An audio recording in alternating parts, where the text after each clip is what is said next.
राजी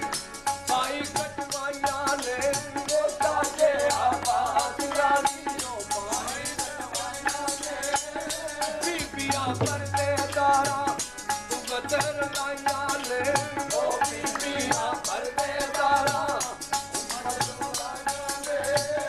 मर गई सकीना बिच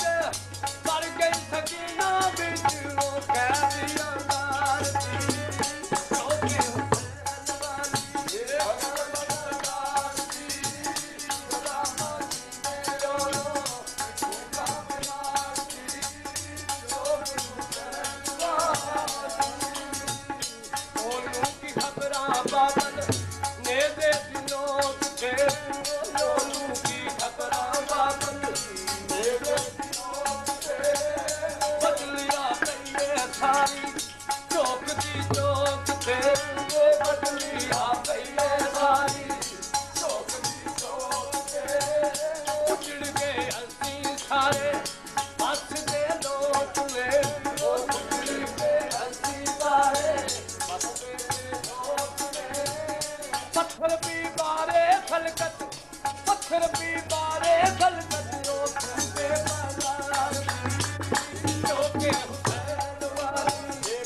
Let's go.